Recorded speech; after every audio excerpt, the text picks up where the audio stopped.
Gayatri group of institute Sanchore के online class में आप सभी का स्वागत है। प्रिय विद्यार्थियों, नमस्कार, गुड मॉर्निंग।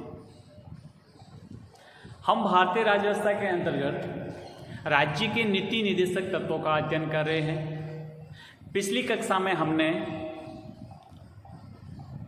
अनुच्छेद 36 से 43 तक राज्य के नीति निर्देशक तत्वों का अध्ययन किया। आज हम अनुच्छेद 44 से आगे के अनुच्छेदों का अध्ययन करेंगे। देखिए, अनुच्छेद 44 आर्टिकल 44, इसमें उल्लेख किया हुआ है कि राज्य समान नागरिक संहिता को लागू करेगा। राज्य समान नागरिक संहिता यूनिफॉर्म सिविल कोड को लागू करेगा। अब देखो, आपके सामने एक प्रश्न है कि क्या चीज होती है समान नागरिक संहिता, क्या है, ये क्या होता है? देखिए, आप देखेंगे कि हमारे जो न्यायालय से संबंधित कोई भी वाद विवाद होते हैं प्राय दो प्रकार से हैं, जिसमें व्यक्तिगत तौर पे हम प्रभावित होते हैं। एक होता है आपराधिक यानी क्रिमिनल, एक होता है सिविल मामला, दीवानी मामला। ठीक है। अब इसमें देखिए कि भारतवर्ष में सभी धर्म, जाति, संप्रदाय, उपजाति, किसी और भी अपराध के क्षेत्र में सभी नागरिकों के लिए एक समान नागरिक संहिता है। लेकिन जो सिविल मामले हैं वहां पर समान नागरिक संहिता नहीं है। हिंदुओं के लिए अलग लॉ, मुसलमानों के लिए, ईसाइयों के लिए अलग। अब आप समझिए कि एक व्यक्ति ने वो हिंदू है, अपराध किया है, उसको अलग तरीके से दंडित किया जाएगा। अपराध मतलब सिविल मामला, ध्यान रखना, या क्रिमिनल की बात नहीं कर रहा हूं, सिविल की बात कर रहा हूं। इसलिए आप बिल्कुल स्पष्ट समझना कि सिविल मामले में एक व्यक्ति जो हिंदू है उसने किसी कार्य को अंजाम दिया और एक मुसलमान, लेकिन दोनों का जो फैसला होगा, दोनों का जो तरीका होगा, दोनों को उसके बारे में जो मतलब जो क्रियाविधि होती है डिफरेंस होती है। लेकिन आप देखिए, क्रिमिनल में देखिए कि अगर किसी व्यक्ति ने हत्या कर ली, हत्या की है तो उसमें 302 लगेगा। हमारे आईपीसी की धारा 302 लगती है। 302 के तहत उसको सजा, मतलब उस पर धारा 302 लगेगी। इसके तहत जो आगे का जो सजा का प्रावधान है उसको प्रावधान। अब उसमें किसी व्यक्ति ने किसी की हत्या की है, उस पर 302 लगा है, तो वहां पर ये नहीं देखा जाएगा कि आप हिंदू हो या मुसलमान हो या ईसाई हो या सिख हो, कोई भी, वहां समान नागरिक संहिता क्रिमिनल क्षेत्र में है लेकिन सिविल मामलों में नहीं है। ठीक है। तो यहां पर ये बात समझना है कि हमारा संविधान ये कहता है आर्टिकल 44 में कि भारत में सभी नागरिकों के लिए, चाहे सिविल मामले हो, क्रिमिनल हो, समान नागरिक संहिता लागू होगी, जिसमें सभी धर्मों, जातियों, बिरादरियों, संप्रदाय के लोगों के लिए एक समान कानून व्यवस्था होगी। एक समान कानून व्यवस्था होगी, किसी को भी धर्म के आधार पर भेदभाव नहीं किया जाएगा। ठीक है। तो हमने आपराधिक क्षेत्र में तो लागू कर दी, लेकिन सिविल मामलों में अभी तक नहीं। अब आपको एक एग्जाम्पल देता हूँ, आप समझिए। अभी हमारी सरकार ने गए वर्ष 3 तलाक बिल पारित किया था, 3 तलाक बिल। अब उसमें क्या होता है, जैसे आप इसको इस पर समझिए कि एक हिंदू व्यक्ति है, हिंदू व्यक्ति अपनी पत्नी को, अपने विवाह संबंध को विच्छेद करते हैं, तलाक देता है, तो उसको बाकायदा कानूनी प्रक्रिया से गुजरना पड़ता है, कानूनी प्रक्रिया से गुजरना पड़ता है। फैमिली कोर्ट में जाएंगे, वहां पर वाद लगाएंगे, वहां पर हो सकता है आपको 1 साल, 2 साल, 3 साल या 4 साल लग सकते हैं तलाक लेने में। लेकिन इस 3 तलाक कानून बनने से पहले मुसलमानों के लिए क्या था कि कोई भी मुसलमान व्यक्ति अपनी पत्नी को, अपनी बीवी को 3 बार तलाक तलाक तलाक बोल देता था तो तलाक हो जाता था। अब आप देखिए कि एक ही मामला एक ही है कि तलाक का हिंदू व्यक्ति को कोर्ट की बाकायदा प्रक्रिया से गुजरना पड़ता है, एक लंबा समय लगता है, उसके बाद अंतिम तलाक होता है। और एक मुसलमान जो केवल 3 बार तलाक बोलने के बाद संबंध विच्छेद हो जाता था। तो ये सिविल मामले में 2 प्रकार के अलग अलग तरीके थे। अब सरकार ने ये अलग बात है कि हमारी सरकार ने गए वर्ष कानून बना दिया कि अब कोई भी मुसलमान व्यक्ति अपनी पत्नी को 3 बार तलाक बोलने के बाद वो विवाह संबंध विच्छेद नहीं माना जाएगा, वो तलाक अवैध होगा, उसको मान्यता नहीं मिलेगी। सरकार ने अब कानून बना दिया। लेकिन समझने के लिए मैंने आपको एग्जाम्पल दिया। तो देखो ये सिविल मामले दोनों हैं, तलाक एक सिविल मामला है। तो इसमें अब हिंदुओं के लिए अलग प्रोसीजर है, मुसलमानों के लिए अलग है, क्रिश्चियन के लिए अलग है। तो सरकार को ये निर्देश है 44 के तहत कि जिस प्रकार से आपराधिक क्षेत्र में समान नागरिक संहिता है तो सिविल मामलों में भी लागू कर दी है। ठीक है, तो ये हमने समझा 44 में इस प्रकार से हमारे राज्य को ये निर्देश है। 45 अनुच्छेद 45 इसमें शिशुओं की देखभाल तथा 6 वर्ष से कम आयु के बच्चों के जो एलिमेंट मतलब नहीं कह सकते बिल्कुल जो शुरुआती शिक्षा है उसको देने के प्रयास के संबंध में हमारा आर्टिकल 45 रहता है, जिसमें छोटे बच्चों के शिक्षा के संबंध में प्रावधान की बात करता है। ठीक है, ताकि उनको बचपन शिशु की जो श्रेष्ठावस्था होती है, जो बाल्यावस्था की तरफ बढ़ते हैं, उस श्रेष्ठावस्था में एक अच्छा उसका पालन पोषण हो सके, उसको एक शिक्षा का माध्यम के तौर पर उसको जोड़ा जा सके, इसके लिए 45 हमारा ये व्यवस्था करता है। ठीक है, समझने के लिए। अब जो 46 है 46 आपको समझना। 46 क्या कहता है? अनुसूचित जाति, जनजाति तथा अन्य समाज के कमजोर वर्ग, दुर्बल वर्ग की शिक्षा और अर्थ संबंधी हितों की अभिवृद्धि करना। यानी समाज के अनुसूचित जाति, जनजाति व अन्य वंचित वर्ग या कमजोर वर्ग उनके लिए शिक्षा की व्यवस्था करने की जिम्मेदारी कौन करेगा? राज्य करेगा। और यानी उनके व्यापार, काम, धंधा, मजदूरी और तात्पर्य हुई है और संबंधित हितों की अभिवृद्धि करना, मतलब राज्य इस प्रकार से कोशिश करेगा कि समाज के जो कमजोर वर्ग हैं, अनुसूचित जाति, जनजाति वर्ग के समुदाय हैं, उनके लिए शिक्षा की व्यवस्था करेगा, उनके लिए जीवन यापन करने के लिए रोजगार की व्यवस्था करेगा और संबंधित जो भी कार्यकलाप होते हैं उनकी पूरी व्यवस्था करने की जिम्मेदारी किसके पास है? राज्य के पास है। तथा हर तरह के शोषण, किसी भी प्रकार का सामाजिक, आर्थिक या अन्य किसी प्रकार के जो भी शोषण होता है और जो भी उनके साथ सामाजिक अन्याय होता है उसकी रक्षा करने की जिम्मेदारी किसके पास रहेगी? राज्य। राज्य ये पूरी कोशिश करेगा कि कोई व्यक्ति किसी का शोषण नहीं कर सकता, हरेसमेंट नहीं कर सकता। स्पष्ट ये आर्टिकल 46 स्पष्ट बताया गया कि समाज के दबे कुचले वर्ग, समाज के जो मुख्य धारा से वंचित वर्ग है, जो मेन स्ट्रीम से आउट है, ऐसे सभी वर्गों के लिए शिक्षा और उनके जीविकोपार्जन की व्यवस्था करनी है, लेकिन उनका किसी भी प्रकार से शोषण नहीं होना चाहिए। किसी भी प्रकार का उनका शोषण, चाहे वो सामाजिक अन्याय किसी भी अन्य क्षेत्र से जुड़ा हो, कुछ भी उनके साथ नहीं हो। उनका जीवन गरिमामय जीवन जिया जा सके, इसकी पूरी व्यवस्था राज्य को करने को कहा गया स्पष्ट 46। 47 ये बताता है लोगों के पोषाहार। देखिए, आपने अपनी पिछली कक्षाओं में छोटी स्कूली शिक्षा में आपने पढ़ा होगा संतुलित भोजन। स्वस्थ जीवन के लिए संतुलित भोजन अनिवार्य है, इसको आप अच्छे से समझते हैं। सरकार की कोशिश रहती है, क्योंकि देश का भविष्य कौन है? यही बच्चे, यही युवा आगे देश को संचालित करने वाले। तो अगर हम कमजोर होंगे तो हमें फिर बाद में किसी भी स्तर से सशक्त होने के लिए बहुत दिक्कत है। इसलिए जो बचपन है, जो बाल्यावस्था है, जो किशोरावस्था है, उसमें ये ध्यान रखा जाएगा। प्रत्येक परिवार मतलब राज्य निर्देश करेगा, राज्य व्यवस्था करेगा, राज्य ऐसे उपयुक्त व्यवस्था करके हर एक व्यक्तियों के पोषाहार स्तर, यानी उनके जीवन मतलब अच्छे ढंग से शरीर सशक्त हो, बीमार ना हो, कुपोषण से ग्रसित न हो, इसलिए ध्यान रखा जाएगा कि उनका संतुलित भोजन प्रदान किया जाए, पोषण स्तर को अच्छे ढंग से रखा जाए तथा जीवन स्तर को ऊंचा करने, जिस गरीबी में हो तो गरीबी से ऊपर उठना, जो जीवन स्तर को अच्छे ढंग से जिया जा सके, एक जीवन की जो मूलभूत आवश्यकताएं सबकी पूर्ति हो सके, उसको कहते हैं अच्छा जीवन स्तर।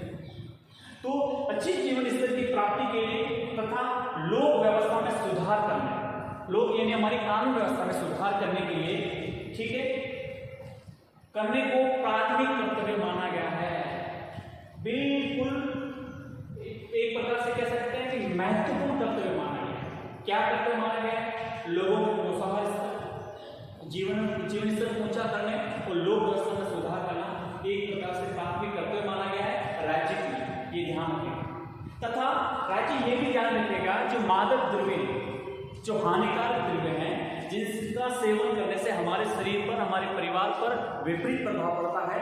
तो ये देखिए, ये कभी न कभी प्रत्यक्ष अप्रत्यक्ष से राष्ट्र को भी प्रभाव पड़ता है। इसलिए समाज से जो ये इस प्रकार के मादक द्रव्य हैं, हानिकारक नशीले पदार्थ हैं, उनको सेवन के प्रयोग पर एक प्रकार से पूरा प्रतिबंध लगाने का भी निर्देश किया गया। अब देखिए, शराब है या जितनी भी नशीले पदार्थ हैं, हेरोइन है, चरस है, स्मैक है या और भी किसी प्रकार के नशीले पदार्थ जो शामिल होते हैं, इनको राज्य के द्वारा प्रतिबंधित करने का पूरा निर्देश है। अब देखिए, जैसे गुजरात की बात करते हैं, गुजरात में शराब प्रतिबंधित है। गुजरात राज्य में शराब का निर्माण नहीं होता, नहीं बिक्री की जाती है, न निर्माण किया जाता है। ठीक है, गांधी जी इसका विरोध करते थे शराब का। तो गांधी जी का गृह राज्य होने के नाते गुजरात सरकार ने यह आदेश अपना लंबे समय से है कि कोई भी गुजरात राज्य में तो कभी शराब का निर्माण किया जाएगा, न बिक्री की जाएगी। तो इस प्रकार से ये राज्यों पर निर्भर है कि राज्य इस प्रकार के जो हमारे नीति निर्देशक तत्व हैं, उनका पूरी तरह से अपनी नीतियों में लागू करने का प्रयास करेगा। ये राज्य की इच्छा पर छोड़ा है। अगला जो 48 है, 48 में आपको ये समझना है, क्योंकि देखो भारत एक कृषि प्रधान देश है और हमारे यहाँ पर कृषि और पशुपालन दोनों सामूहिक रूप से किया जाता है, दोनों ही सामूहिक रूप से किया जाता है। तो कृषि तथा पशुपालन का संगठन आधुनिक और वैज्ञानिक प्रणालियों के अनुसार पारंपरिक तौर तरीकों से हमें कृषि में भी नवीनतम तकनीकों का प्रयोग करते हुए कम भूमि पर ज्यादा से ज्यादा पैदावार कैसे की जा सके, मौसम के अनुकूलित, कम पानी में ज्यादा उत्पादन, ये सब वैज्ञानिक प्रणालियों का, तथा पशुपालन जिसमें ज्यादा दूध, ज्यादा ये जो ऊन है, यहाँ पे ज्यादा से ज्यादा इनका मतलब जो हमें उत्पादन होता है वो कैसे बढ़ाया जा सकता है, इसका एक मात्र तरीका है वैज्ञानिक प्रणाली। वैज्ञानिक प्रणालियों का प्रयोग करते हुए उसमें इस प्रकार से उत्पादन में वृद्धि की जा सकती है, तथा साथ ही पशुओं की नस्ल में सुधार, ठीक है, वो वैज्ञानिक प्रणाली से संभव है। साथ ही गोवध है, इसकी हत्या पर प्रतिबंध लगाने का भी हमारे इस आर्टिकल 48 में प्रावधान करता है, ये राज्य के लिए। ठीक है, दूसरा पर्यावरण के संरक्षण और संवर्धन करना। देखो, पर्यावरण है तो हम हैं, पर्यावरण प्रदूषित होगा तो हमारा जीवन आने वाली सदियों में मुश्किल में हो जाएगा, क्योंकि पर्यावरण का नुकसान होने से हम सभी को पता है कि कितना हमको विभिन्न क्षेत्रों से भुगतना पड़ता है। जितनी भी प्राकृतिक एक जो सिस्टम बना हुआ है उसके साथ छेड़छाड़ करने से प्रकृति में ही अपना सब कुछ स्वरूप बदल रही है। तो हमारे लिए जरूरी है कि पर्यावरण रहेगा तो हम रहेंगे। तो पर्यावरण का संरक्षण अर्थात जो है उसका संरक्षण करो, संरक्षण करके बैठना नहीं है, उसमें संवर्धन करते हो, है उसको बढ़ाते हो, ज्यादा से ज्यादा पर्यावरण को सुरक्षित रखो, उसको बढ़ाते हो, तथा वन व वन्य जीवों की रक्षा करो। वन होंगे तो वन्य जीव हैं, लेकिन इसलिए आप 2-3 दशकों से 4 दशकों से देखो कि ऐसे ऐसे हमारे वनों का क्षेत्रफल बिल्कुल कम होता जा रहा है, और उन वनों में जो निवास करने वाली वन्य प्रजातियां थी, वन्य जीव थी, वो दिन प्रतिदिन कम होते जा रहे हैं, उनकी संख्या बहुत ही कम हो जाती है। यहाँ तक कि कुछ तो बिल्कुल लुप्त ही हो चुके हैं। हम केवल चित्र देख सकेंगे कि ये इसी जमाने में इस पृथ्वी पर ये इस प्रकार के जीव विचरण करते थे। ठीक है, तो ये हमारी प्राथमिक दायित्व बनता है, पहला महत्वपूर्ण कर्तव्य बनता है व्यक्तिगत तौर पर भी और राज्य का भी, कि वो अपने क्षेत्र में वन, पर्यावरण, वन्य जीवों की रक्षा की पूरी जिम्मेदारी निभाएगा। अब ये राज्य विभिन्न कानून व्यवस्था के द्वारा कर सकता है, देखभाल कर सकता है, लेकिन एक जिम्मेदारी हमारी भी बनती है कि हम इनकी देखभाल करें, इनको सुरक्षित रखें, इनको संवर्धित करें, तब ये पर्यावरण और वन और वन्य जीव बच्चे रह सकेंगे, नहीं तो बहुत मुश्किल हो सकती है। अगला जो हमारा आर्टिकल है वो है आर्टिकल 49। इसमें ये बताया गया है, इसमें उल्लेख किया गया है कि जो हमारे राष्ट्रीय महत्व के जो स्मारक, हमारे जो हेरिटेज पैलेस है, उन स्मारक तथा कुछ स्थान और कुछ ऐसी वस्तुएं हैं, उनके पूरे संरक्षण की जिम्मेदारी राज्य की रहेगी। और उसमें पूरा उल्लेख करा कि जितने भी हमारे राष्ट्रीय स्मारक होंगे, स्थान होंगे और जो वस्तुएं हैं, उनका पूरा संरक्षण किया जा सके, और आने वाली पीढ़ियों के लिए एक प्रकार से उनके लिए ये दर्शनीय होंगे कि हमारे इस राष्ट्र की क्या धरोहर है, उनमें उनसे प्रेरित होने के लिए ये जरूरी है कि हमारे राष्ट्रीय महत्व की स्मारक को सुरक्षित रखने का, संरक्षण करने का पूरा दायित्व आर्टिकल 49 में स्पष्ट किया है। आर्टिकल जो 50 है वो ये है कि राज्य की जो लोक सेवाओं में, राज्य की लोक सेवाओं में कार्यपालिका से न्यायपालिका के पृथक्करण के लिए कदम उठाना, यानी हमारी कार्यपालिका और न्यायपालिका के बिल्कुल हर एक क्षेत्र में बिल्कुल पृथक्करण की भूमिका, मतलब एक कदम उठाने का स्पष्ट उल्लेख कर रखा है। आप देखेंगे कि हमारे संसदीय व्यवस्था और संसदीय व्यवस्था में प्राय न्यायपालिका कमजोर होती है, लेकिन हमने ऐसा एक मिश्रण किया है संसदीय और अध्यक्षात्मक प्रशासन व्यवस्था का, यूँ कह सकते हैं कि संघात्मक और एकात्मक का ऐसा अलग अलग का मिश्रण है, जिसमें हमारी संसद से न्यायपालिका को पृथक कर रखा है। न्यायपालिका का संसद के द्वारा किसी प्रकार हस्तक्षेप नहीं होता है, तो बिल्कुल पृथक रखने का पूरा ये आर्टिकल 50। इसलिए राज्य ये ध्यान रखेगा कि विभिन्न प्रकार की जो लोक सेवाएं हैं, लोक सेवाओं में कार्यपालिका न्यायपालिका किसी प्रकार का हस्तक्षेप हो बिल्कुल पृथक रहे, ताकि अपना अच्छे ढंग से अपना दायित्व निभा सके। लास्ट है हमारा आर्टिकल 51। देखिए, भारत विश्व शांति का संदेश देता है, वसुधैव कुटुंबकम की एक विचारधारा को स्वीकार करता है कि केवल हम ही नहीं, हम पूरे विश्व को एक परिवार मानते हैं, इसलिए शांति सद्भावना की हमेशा बात करता है। हमारा आर्टिकल 51 भी यही कहता है कि अंतर्राष्ट्रीय शांति और सुरक्षा की अभिवृद्धि करने का प्रयास करेगा राज्य। ठीक है, कहीं पर भी आक्रामकता, कहीं पर भी युद्ध जैसी स्थिति का कदम नहीं उठाएगा। भारत कोशिश करेगा कि किसी भी प्रकार का कोई इस प्रकार का तनाव भी हुआ तो मध्यस्थता के द्वारा उस समस्या का समाधान करेगा। ठीक है, तथा जो भी अंतर्राष्ट्रीय स्तर पर जो भी समझौते हैं, संधियां हैं, उनका पालन करेगा। ठीक है, और शांतिपूर्वक अपना जो भी अपने राष्ट्र हित है उनकी पूर्ति करेगा। इसलिए अंतर्राष्ट्रीय शांति और सुरक्षा की बात करता है। ये हमने समझे हमारे राज्य की नीति निर्देशक तत्व 36 से 51 कि किस अनुच्छेद में क्या क्या उल्लेख कर रहा है। ठीक है, ये समझिए। अब आपके मन में एक प्रश्न स्वाभाविक है कि हमने जो 36 से 51 तक पढ़े, ये हमारे राज्य के लिए आदेश, राज्य के निर्देशक है, तो क्या राज्य ने इन सभी अनुच्छेदों का प्रयोग करते कुछ काम किया भी है या नहीं? ये प्रश्न एक बनता है। तो देखिए, सबसे पहले आप देखेंगे कि हमारे भारत स्वतंत्र होने के बाद इन सभी नीति निर्देशक तत्वों को ध्यान में रखते हुए पहला कदम क्या उठाया? पहला कदम उन्होंने ये उठाया था कि जितनी भी भूमि सुधार कानून, जितनी भी जिम्मेदारी आंदोलन के संबंध में जो कानून बनाए गए थे, उनका मकसद यही था कि हमारे राज्य के नीति निर्देशक तत्वों को लागू किया जा सके। आई बात समझते हैं? जिम्मेदारी और जिम्मेदारी आंदोलन से संबंध में जो भी कानून बनाए गए थे भूमि सुधार, वो सब इनसे ही प्रेरित। दूसरी आप देखेंगे कि हमारी सरकार के द्वारा जिस प्रकार से 5 ईयर प्लान, पंचवर्षीय योजना, 5 साल की योजना बना के हमारे राज्य के विभिन्न क्षेत्रों में विकास की जो एक योजना बनाई गई, उसका भी मूल भाव क्या था? नीति निर्देशक तत्वों को लागू किया जाए, ताकि समाज के सभी कमजोर वर्ग, वंचित वर्ग, दुर्बल वर्ग, अन्य पिछड़े हुए वर्गों के कल्याण के लिए राज्य सार्वभौमिक कल्याण, चहुमुखी विकास के लिए क्या क्या कर सकता है, इसके लिए हमने देखा कि पंचवर्षीय योजना के द्वारा भी इसको लागू करने की बात की गई है नीति निर्देशक तत्वों। इसके अलावा और भी देखें तो आप देखेंगे कि जो हमारे सरकार का जो हमारे लोकतंत्र जो तीसरा स्तर है, स्थानीय स्वशासन, जिसको पंचायती राज व्यवस्था कहा जाता है, पंचायती राज व्यवस्था को लागू करने का मूल भाव भी क्या है? आर्टिकल 40 में पढ़ा था, राज्य के निर्देशक तत्वों को लागू करना। तो पंचायती राज व्यवस्था को लागू करना भी एक प्रकार से कह सकते हैं हमारे नीति निर्देशक तत्वों को ही लागू किया गया।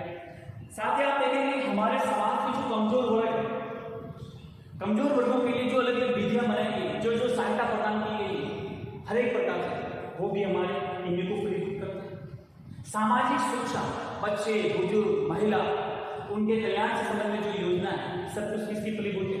नीति निर्देशक तत्वों। तो कह सकते हैं कि हमारे संविधान लागू होने के बाद में कई नीति निर्देशक तत्वों को लागू करने का सरकार के द्वारा कार्य हुए। आपने देखे होंगे कि इंदिरा गांधी के द्वारा बड़े बड़े बैंकों और बड़े बड़े उद्योगों को जो राष्ट्रीयकरण किया था, उसका भी मूल भाग क्या था? नीति निर्देशक तत्वों को लागू करना और उनको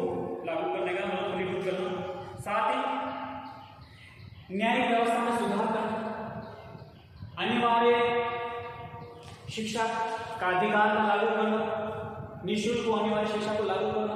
तो ऐसे हजारों सरकार के द्वारा काम किए गए हैं ताकि हमारे नीति निर्देशों को लागू करके भारत की जनता का, भारत के नागरिकों का चहुमुखी विकास कर सकें और एक लोक कल्याणकारी राज्य का आदर्श की प्राप्ति कर सकें, उसकी शांति की प्राप्ति कर सकें।